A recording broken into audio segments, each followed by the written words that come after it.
Olá, Nuno. Boa Olá, tarde. Hugo, como Boa tarde, estás? noite.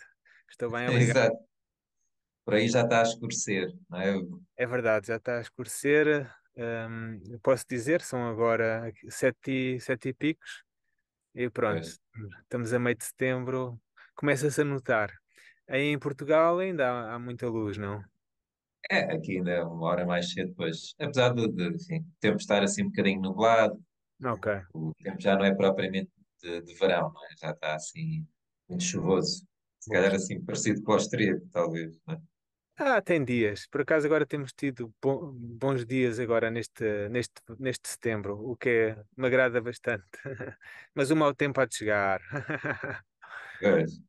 O sítio onde eu também estive agora nos últimos 2, 3 dias, teve bastante calor ao contrário da predição do tempo, que falha bastantes vezes. E onde é que eu estive? Estive em Innsbruck, que é uma cidade no oposto do sítio onde estou, portanto no lado oeste da Áustria, já Hum. perto da Alemanha, perto da Itália e perto da zona da Suíça, numa zona que já devem ter ouvido falar, que é o Tirol. Ah, sim, É, sim, já ouvi. E de um clube de futebol, parece-me que também não também é. há um clube de futebol, ainda bem que falas nisso, existe em todo lado, não é? Sim, sim. Mas sim, tem um clube aqui na primeira divisão austríaca, que é o Tirol Innsbruck, TSG, não sei agora dizer o que significa, Tirol Innsbruck. E é um clube que está na primeira divisão. Curiosamente, eu estava a dizer que todos os locais têm um clube de futebol, mas nesta zona da Áustria estamos em Innsbruck, estamos precisamente na zona alpina per se. Portanto, o que quer dizer que os desportos de inverno, nomeadamente o ski, o snowboard, etc., são desportos que se fazem mais notar, né, nestas zonas. Estamos a falar de Sim. zonas onde uma montanha para cima de 2.000 metros é bastante comum, não é? E isso faz-se notar. Eu estive lá, a propósito, estive ainda no verão, não é? Mas estive num seminário de psicologia do desporto e, hum, e nota-se na cidade, não só o futebol, mas nota-se que é uma cidade que vive também para o desporto. Agora não se nota tanto as coisas do ski e as coisas do snowboard, Hum. mas nota-se aqui e ali numa loja, num cartaz, em instalações desportivas. Portanto, em Innsbruck existe uma pista muito perto do centro, relativamente perto do centro da cidade, uma pista que é utilizada para saltos de ski, assim numa encosta de montanha. Ah, outro desporto que ali fazem agora nesta altura, é a subida da montanha, a correr, andar, barra andar. Portanto, não é a distância, nem a endurance relativamente ao tempo e ao esforço que é o mais notório, mas o endurance relacionado com a subida, não é? Com a subida, o incremento da altitude. Ahm, e pronto, esse tipo o desporto de montanha, vá, é um desporto muito, muito popular, não só na Áustria, na Áustria em si, mas ali particularmente.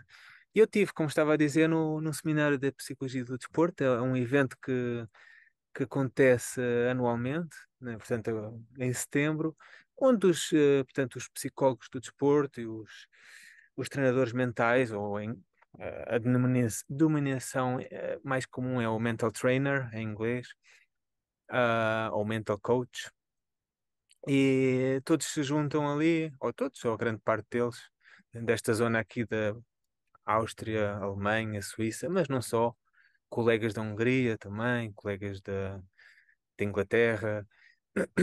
E, portanto, e fala-se um bocadinho do trabalho que eles andam a fazer. Curiosamente, o futebol é bastante falado, mas não só. O ski, aquele desporto que nós estamos habituados a ver quando há as transmissões dos Jogos Olímpicos de Inverno, que é os atletas metem-se num carrinho e descem numa pista. Sim, sim, sim, Isto é assim sim. que faz lembrar aqueles parques temáticos de verão. Parece que é uma brincadeira, mas aquilo é, pois é mesmo um desporto. Esse chama-se o Bob aqui, não sei bem porquê. Hum. E pronto, ah, o, o ski de fundo, que é como uma espécie de Marcha, não é? marcha, mas com o ski, Sim, sim, sim. estava paralelamente ao triatlo, depois tem nessa marcha, depois tem a prova de tiro, depois tem mais, pronto, tem a prova de tiro mais do que uma vez, pronto. O triatlo não, o triatlo já tem a marcha ou corrida, tem a natação e depois tem o ciclismo, não é? Também há isso, também há colegas que trabalham nessa área, no triatlo e nesses desportos derivados. Portanto, há uma panóplia de, de colegas que trabalham nos mais variados desportos. Ah, neste, eu realçaria neste congresso a participação de uma atleta. Agora o nome dela é Brigitte Stephan, penso eu. É uma atleta alemã que terminou a carreira há pouco tempo. Penso que acabou a carreira há pouco tempo e que ganhou medalhas olímpicas, foi campeã do mundo, Hum. europeia, Modalidade? Qual era natação, do natação. natação? Natação. E ela partilhou a sua história de uma forma muito pessoal, ou seja, ela não sendo psicóloga do desporto, não sendo mental coach, acabou por fazer, no fundo, uma partilha de vida dela. E, e pronto, como alguns de nós sabemos, outros têm uma ideia, outros não têm se calhar tanta noção, a vida de um atleta de elite pode ser bastante dura e envolve Hum. muita disciplina. Portanto, há algumas coisas que saltam à vista da história dela. Ela, com 12 13 anos, teve que sair do sul da Alemanha, onde vivia, para o norte da Alemanha, sozinha,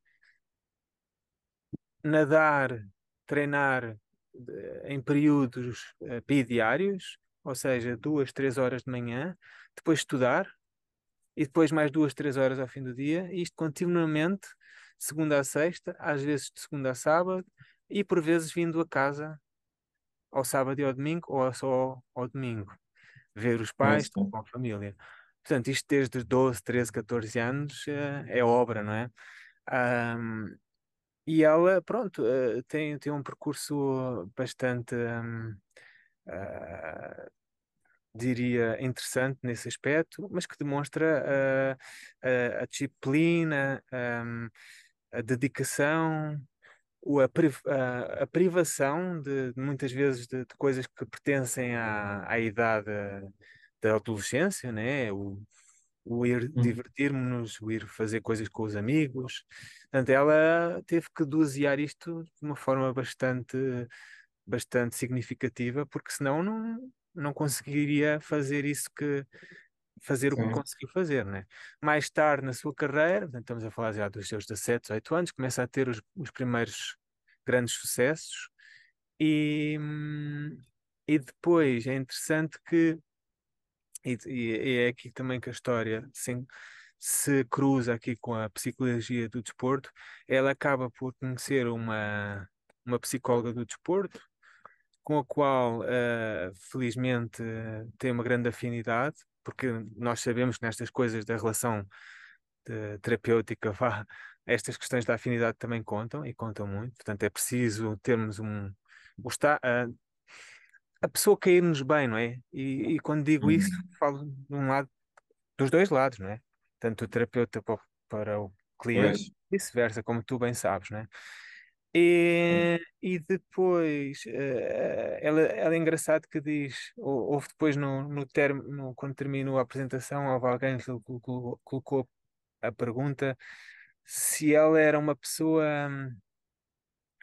portanto, que rotinada, estruturada, a psicóloga. E a atleta, a resposta da atleta foi: não, ela não tinha estrutura nenhuma, portanto, ela não sabia do que é que ia falar nas conversas que tínhamos, e eu também não sabia o que ia encontrar. Uhum.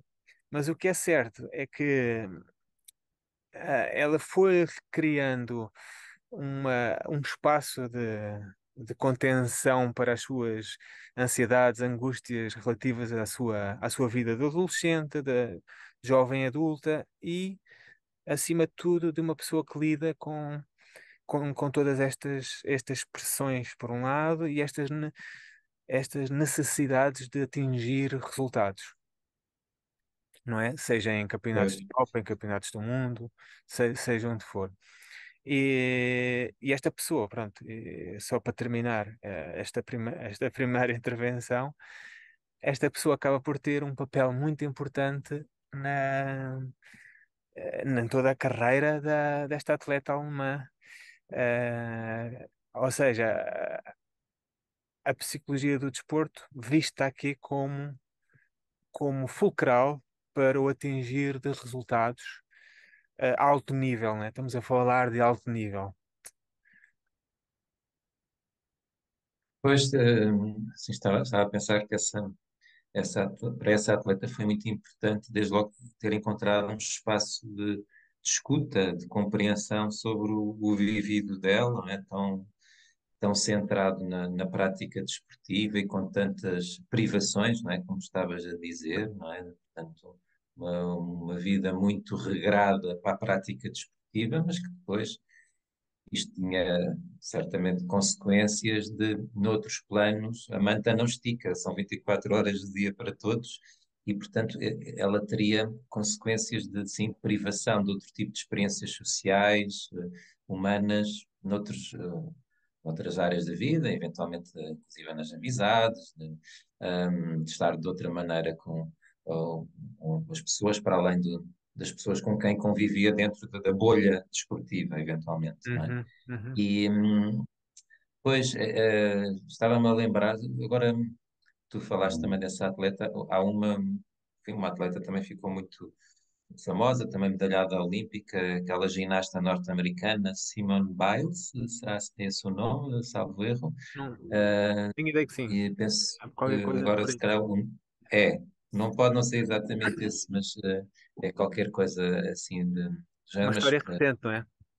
uma história recente em que, bom, tinha o recorde até de medalhas, penso eu, nos Estados Unidos, enfim, de medalhas nessa modalidade esportiva, de ginástica, mas que por problemas de saúde psicológica teve que suspender a prática desportiva e, entretanto, agora regressou e parece que regressou em grande novamente, há pouco tempo, há uns meses. Mas que, devido depois a estas questões da pressão para o Sim. desempenho, e a continuidade desse tipo de experiência, não é?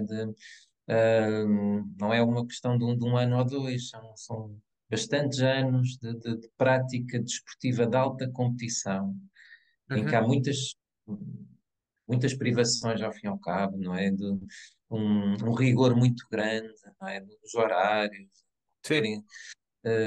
fazer outras coisas, não é? Tipo uma saída à noite, não é? Com os amigos, pois isto é quase impensável, é muito difícil de fazer dentro destes hábitos de atletas de alta competição. E pelo menos daqueles que vivem com muita intensidade o fenómeno desportivo e que querem, enfim, atingir esse topo também de sucesso, de carreira. Ahm, e portanto, depois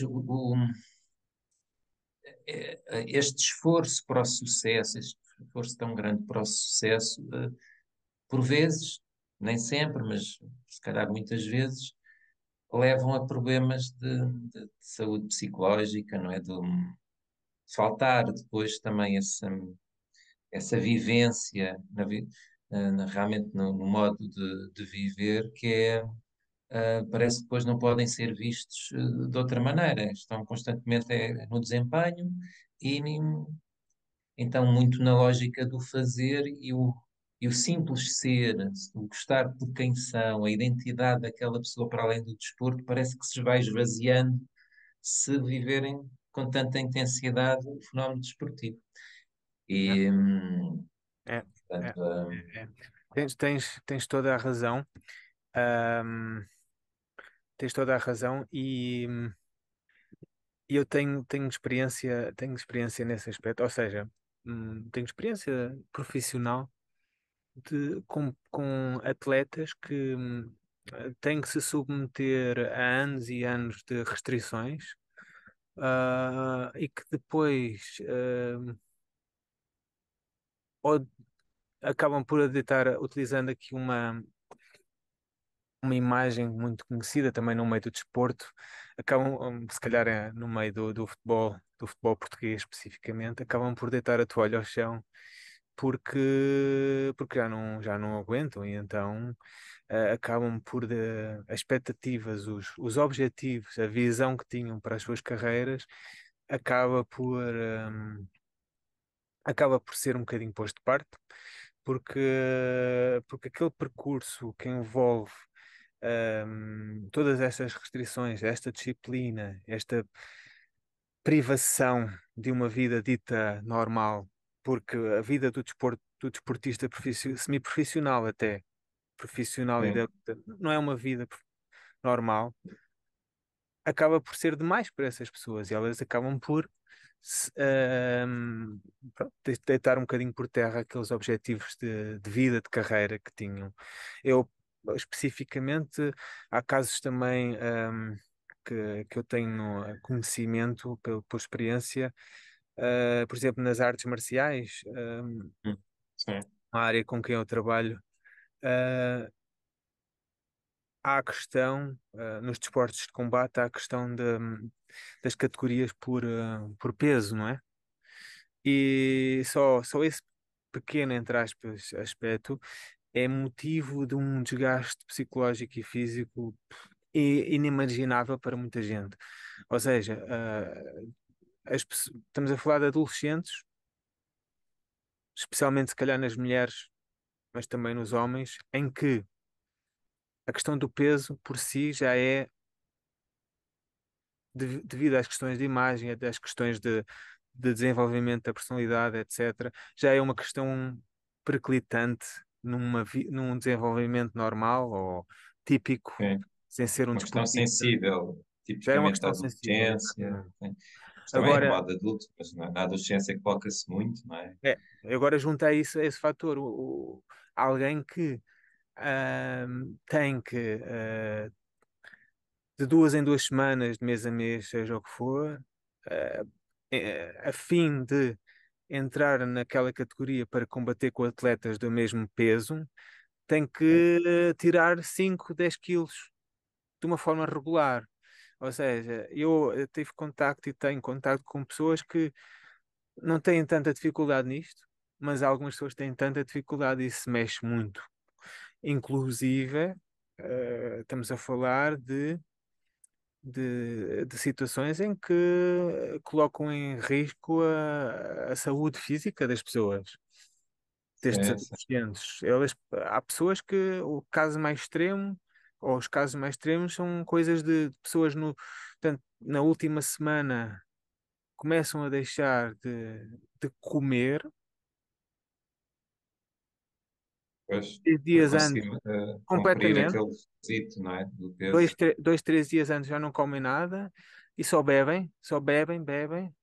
Hum, Isto cria situações às vezes paradoxais, porque eu tive muito este debate com casos pessoais, casos profissionais, pessoais, em que, portanto, há a expectativa enorme de atingir aquele peso, então eles fazem tudo, ou quase tudo aquilo que tem que ser feito, mas ao mesmo tempo é. entendível por quase todos, que chegando à altura da competição, a pessoa não vai estar no seu melhor, né? Pois Fisicamente, esse, psicologicamente. é, sim, este desgaste, não é, físico e psicológico, esta ansiedade, enfim, pré-competição, até para cumprir estes requisitos da Sim, categoria de peso. Pois, imagino, não é, colocando no lugar desses atletas, que depois isto deve ser muito angustiante, não é, nos dias antes e perceberem que ainda não têm lá o peso certo e têm que conseguir alcançar esse sim, peso para competirem na dita categoria.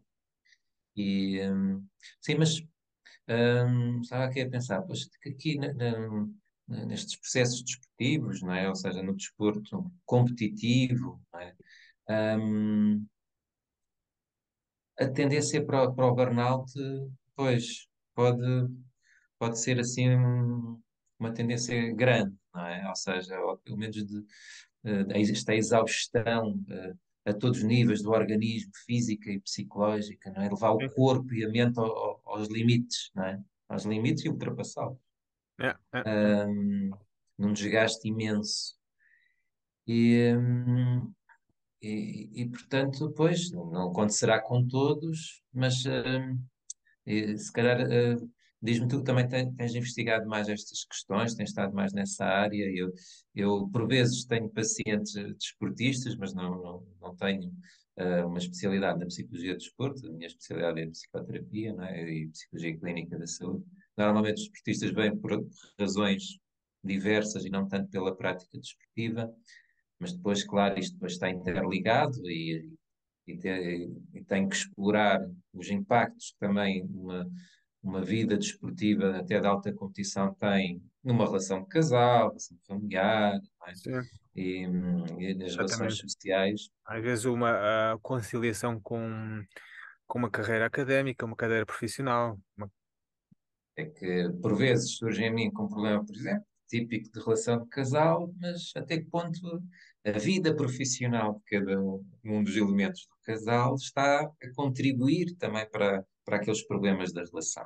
Exato. Bom, um atleta de alta competição, pois, qual a disponibilidade que ele tem para estar em família, para ter tempo Sim. suficiente para, por É vezes, outra questão, sim. é outra questão, é outra questão.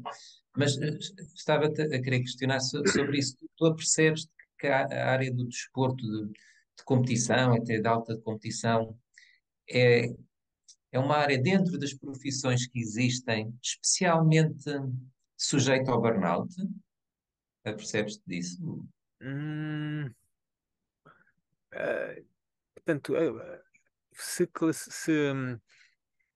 tomarmos o termo burnout, que é tirado essencialmente do trabalho, muitas vezes relacionado com o trabalho de empresarial, vá, de escritório, de empresa, de trabalho em equipa. Eu não tenho a certeza se podemos aplicar o termo burnout da mesma forma.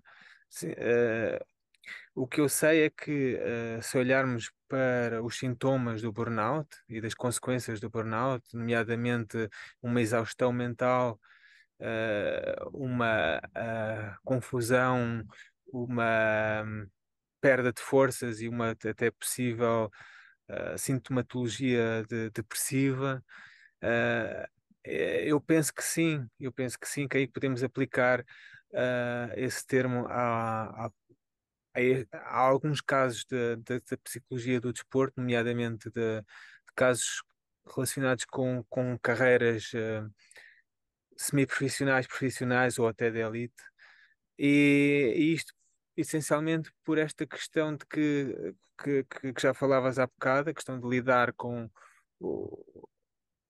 quem participa neste tipo de carreira, que depois tem que para prosseguir esta carreira tem que se participar numa série de eventos cujo sucesso depende essencialmente de resultados.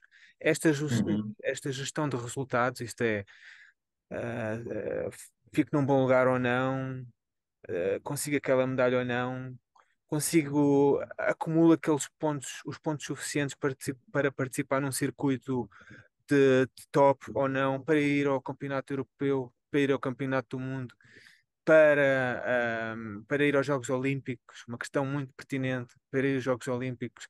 Esta gestão de expectativas e conseguir ou não, a diferença entre o êxtase e a frustração e a depressão, aí sim, este meio pode ser muito propício à existência do burnout nesse sentido, porque esta busca incessante de resultados não é uma coisa pontual, como é às vezes no atleta amador, não é? É um comportamento que se repete semana após semana, após semana, após semana. É um trabalho, vá. É um trabalho que muitas vezes se junta a outro trabalho, que é o trabalho em si.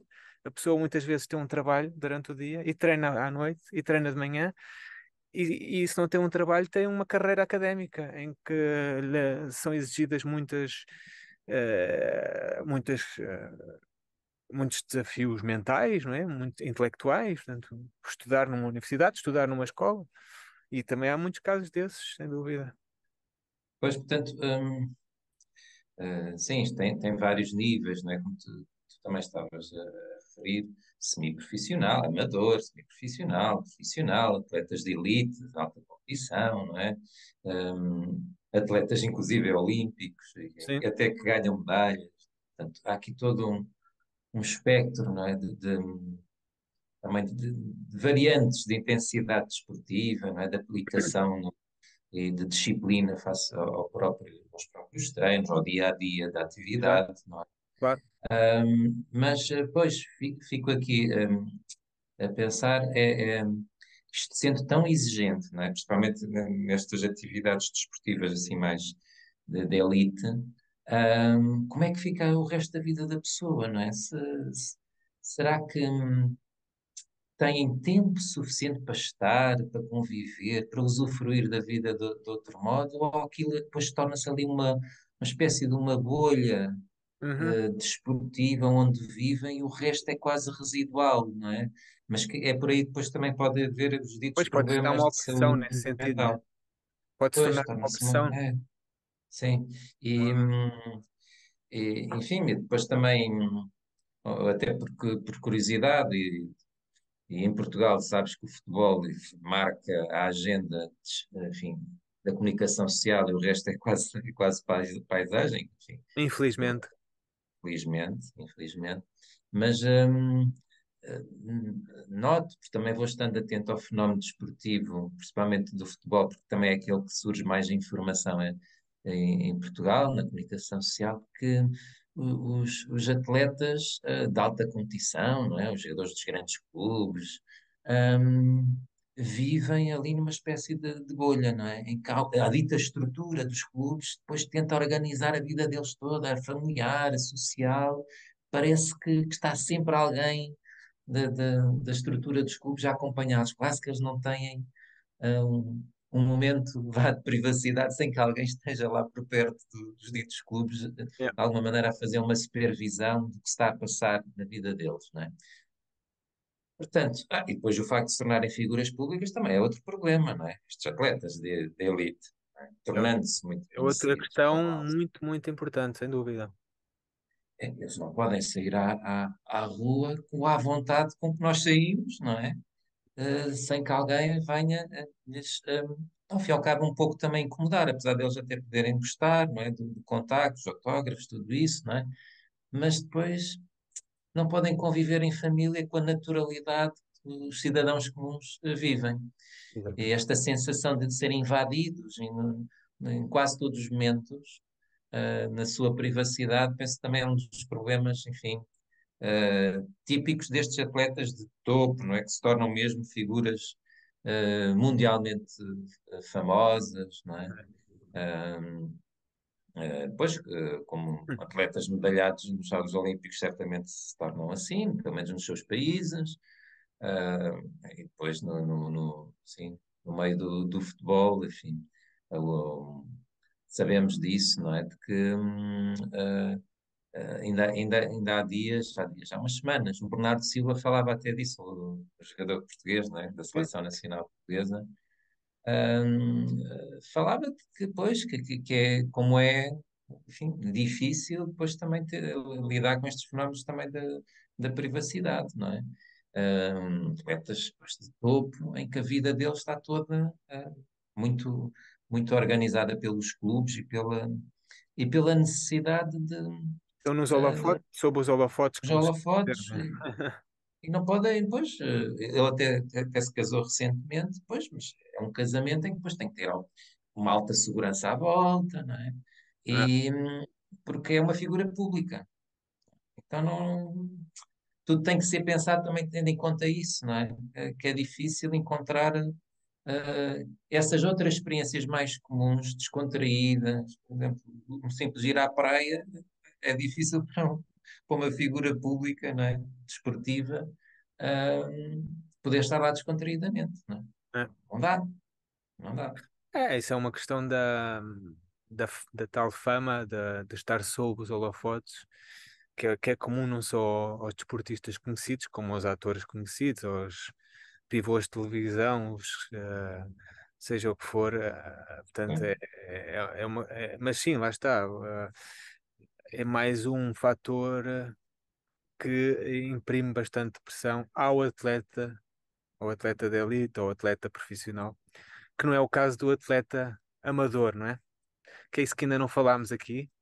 E, pois, é e antes de diferente. irmos embora, se calhar convinha falarmos um bocadinho sobre o desporto no geral e o papel do desporto também, quando digo papel do desporto, da prática desportiva para a nossa saúde física e a nossa saúde mental, não é? Que é um tema tão em voga, Sim. hoje em dia. Eu vejo cada vez mais pessoas a fazerem desporto de forma amadora. Paralelamente existe, se calhar, mais gente a ter mais comportamentos alimentares de risco e especificamente é comum, penso eu, na sociedade ocidental e particularmente nos Estados Unidos, os problemas da obesidade a crescerem, não é? E são tudo questões pronto, que fazem realçar ou que devem realçar mais do que a importância do desporto na nossa vida, a importância do ser ativo, não é? E de adotar comportamentos saudáveis. E isso nunca é demais chamar a atenção, nós como psicólogos e como técnicos de saúde mental, eh, a saúde mental começa muitas vezes na, na ativação de todo o nosso sistema físico e psicológico, né? Na atividade física, vá. Hum, sim, isso, faz-me lembrar até quando surgiu a pandemia, que aqui a nossa ordem dos psicólogos em Portugal teve a divulgar muito a ideia de o exercício físico. Eram três fatores que estavam a ser muito divulgados. Um deles era uma alimentação saudável, Uhum. bons hábitos de sono e o exercício físico. Quando estivemos em confinamento, que isto seria aqui a base para uma sustentabilidade suficiente de bem-estar psicológico, num momento de angústia, em que as pessoas estavam a perder a liberdade, o distanciamento face aos outros, mas que se cumprissem suficientemente bem com estes fatores, a boa alimentação, o exercício físico, mesmo que em casa, não é? E uns bons hábitos de sono, que viveriam melhor psicologicamente, melhor possível no período de confinamento. Então, isto foi muito falado. Não é? Portanto, e o exercício físico aqui realmente como algo de suporte, não é? Aliás, o Abraham Maslow, não é, que tinha aquela pirâmide, né, hierarquia de necessidades, e na base estavam as necessidades fisiológicas, entre as quais, pois, a atividade também física, não é? Que faz parte de uma necessidade importante em termos fisiológicos. Uma pessoa que estiver acamada, por exemplo, durante muito tempo, bom, isto não, desde logo por aí não é muito favorável, não é? E até, por exemplo, uma pessoa deprimida, que não se Sim. levanta. Sim. Aquilo não é não só. cimenta, portanto, reforça a depressão, como também em termos de saúde global, vários outros tipos de problemas podem começar a surgir, porque o corpo precisa de movimento, não é? E é uma necessidade vital, ao fim e ao É, cabo, de haver algum movimento sem dúvida. físico. E depois, para além das questões biológicas que se sabe, não é? Da produção de endorfinas no cérebro, que produz uma Uhum. sensação de bem-estar, de felicidade, não é? Que o exercício físico aumenta essa produção, não é? De endorfinas. E, portanto, há aqui, pois, o tal desporto amador, bom, sabe-se de há décadas, não é? Isto já está muito também no senso comum de que é importante para a saúde global, Sim, que sem dúvida. previne doenças, não é? Que é importante para nos sentirmos bem, co- que também está relacionado com a imagem corporal. Muitas vezes as pessoas também começam a fazer exercício físico também por razões estéticas, não é? De imagem corporal, não é? Quer os homens, quer as mulheres. A E autoestima, o orgulho que se obtém em conseguir algo, não é? Hoje corro 1 quilómetro para a semana, corro dois, e depois daqui a um mês já estou a correr 5 quilómetros. Portanto, o conquistar, sim, o conquistar é, passos e fases aumenta-nos a autoestima, aumenta-nos o orgulho, conseguimos, fomos capazes, não é? é, é. Transmite-nos autoconfiança. Portanto, não é só uma questão puramente física, não é? É também uma questão muito, muito psicológica e relacionada com a autoestima. Sim, e depois, sim, até esta questão dos objetivos, à medida que a pessoa vai treinando um qualquer tipo de desporto, bom, a tendência é que vá melhorando, não é? Se eu começar a correr, bom, de início, sou capaz de não conseguir um grande feito em termos de corrida, mas à medida que for treinando, vou aumentando a minha resistência e vou atingindo objetivos, não é? Cada vez à partida maiores. E, portanto, isso também depois sugere para outros aspectos do viver. Bom, então, com esforço eu consigo, eu sou capaz, não é? E através da Sim, atividade física, isso depois pode ter ligações com outros aspectos do viver.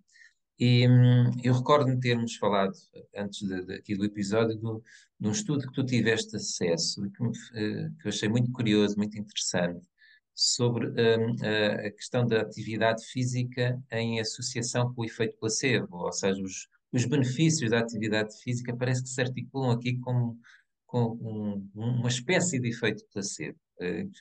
Então sim. seria, sim, muito interessante, julgo eu, aqui para as pessoas que nos acompanham. Para mim também foi interessante saber por ti, imagino que para muitas pessoas também possa ser, que pudesses revelar então um bocadinho as conclusões desse estudo. Sim, claro, com todo o prazer. Este estudo foi algo que eu também tive acesso mais ou menos por acaso. Realmente sim, tem a ver com o efeito placebo, tanto em termos muito, muito práticos, muito simples. O efeito placebo, é aquele efeito que explica algo estar-nos a fazer. A fazer o bem, a ser positivo para nós. É muito conhecido da área da farmacologia, não é? Os tais comprimidos de farinha, não é? Que no fundo Exato. não são comprimidos que tenham um ativador químico determinante lá, podem ser puramente farinha, mas o facto de a pessoa o tomar faz com que os efeitos que à partida seriam os efeitos do comprimido original, não placebo, ah, faz com que esses efeitos realmente aconteçam no paciente. Ahm, e É este, julgando que está, no fundo, é julgando julgando que que, está lá uma exatamente, substância ativa, se a pessoa acreditar que está lá a substância ativa e acreditar que o medicamento lhe faz bem, não é? Prescrito por um médico até muitas vezes da sua confiança, ou não, mas acreditando no médico que lhe está a transmitir a dar-lhe aquela prescrição, aquele medicamento, o efeito produz em grande medida, não é? Ou exatamente, seja, é isso mesmo. benefício, o benefício. O que é que estes psicólogos no seu estudo descobriram? Que não é a relação ou não é o desporto, a prática do desporto que tem uma relação, ou tem uma, que explica significativamente o bem-estar fisiológico ou físico, mas mais que isso é o acreditar que se está a fazer algo que é bom para nós próprios. Ou seja, que o acreditar que o desporto, a prática do desporto, por mais ehm, variada que possa ser, no que se refere à sua frequência, ou seja, eu posso estar a correr durante 10 minutos e isso fazer-me, provocar-me uma sensação de bem-estar igual ou maior para alguém que está a correr 1 hora todos os dias. Portanto, é o acreditar que estamos a fazer algo que é bom para nós, que nos vai trazer benefícios. Esse sim é um factor que explica mais os benefícios do desporto do que a prática do desporto em si. Foi, portanto, um dos pontos, ou o ponto principal, que se pode concluir deste estudo, que, aliás, estes psicólogos têm, depois podemos facilitar o nome deles e o nome do estudo, Sim. na descrição do vídeo ou nas nossas redes sociais, mas este é apenas um dos estudos dentro de um conjunto de estudos que andam à volta desta temática e eu achei curioso que é o acreditar que estamos a fazer algo bem para nós que é um fator decisivo para os efeitos positivos ou as consequências positivas da prática do desporto. Portanto, a mensagem é façam desporto, mas essencialmente acreditem que estão a fazer algo bem para vós próprios. Pois, e portanto, assim, este ambiente social isto são várias décadas, não é? De que se, bem, sabe que o desporto, sabe-se porque também fomos ouvindo falar destes benefícios, não é? Da atividade física sobre a saúde global, física e psicológica, não é? Então, isto já está muito entranhado, não é? Na sociedade. As Sim, pessoas associam, não é? Com alguma facilidade à atividade desportiva o fazer bem à saúde porque já ouviram falar disto muitas vezes também, sim, não é? sim, Portanto, a crença, não é? De quando, vou começar a fazer aqui uma atividade física, no fundo, associam isto a um autocuidado, não é? Vão fazer atividade física, estão-se a fazer bem, e só esta ideia de começarem a fazer parece que produz desde logo, então, um resultado, a crença, não é? A ideia que é exatamente. decisiva, não é? Exatamente, e não tanto a quantidade e a frequência, porque às vezes, às vezes um problema até para a adesão ao estilo de vida ativo é precisamente pensar-se que só se está a atingir determinado parâmetro ah, se corrermos determinado número de horas ou determinado número de quilómetros, por exemplo, não é? Mas Sim, cada caso é um caso. Não é necessariamente 10 quilómetros não são necessariamente bons para toda a gente, como o jogar futebol não é necessariamente para toda a gente, bom para toda a gente. Lá está, cada caso é um caso. Essencialmente pois. é a predisposição à atitude positiva face à vida ativa, é esse o fator, é o fator determinante para a melhoria do bem-estar fisiológico e psicológico. É. Pois, Uhum. sim, se calhar só aqui introduzir assim uma nota final, ver também se concordas com esta ideia, até porque tu tiveste acesso a esse estudo, não é? E ficaste a perceber claramente aí, vi os contornos do próprio estudo e os resultados. Ou seja, não é que a atividade física à partida seja farinha, não é? Quase uma farsa, não é? Sim, Também, em termos gerais, pode produzir bons resultados, ou tende a produzir bons resultados. sim, claro, claro, claro, Mas claro, mas depois também há este efeito placebo, não é? Que é aqui qualquer coisa de, para exatamente. além dos benefícios que a partir de uma atividade física pode dar, há aqui um fator psicológico da crença de que faz bem e que contribui para um resultado ainda melhor. É isso, não é? É isso mesmo, é isso Ok, mesmo. Perfeita conclusão, Nuno. Obrigado. ok, está bem, muito bem. Então, assim, olha, Hugo, um abraço, já é noite, já percebo, não é? Aqui ainda não é tanto, mas já estamos aqui Está já no escuro. final do dia, sim. E, e um abraço, espero que tenham gostado aqui do nosso episódio, hoje claramente focado no desporto, na atividade física. E voltaremos em breve com outro tema, que Sim, Nuno. entretanto pensarmos. Sim. Um grande abraço. Gostei muito de fazer o Um abraço. episódio contigo e cumprimentos a todos os que nos seguem e espero que nos continuem a seguir. Obrigado, Até à sim, sim, próxima. sim. Um abraço a todos. Até à próxima. Até à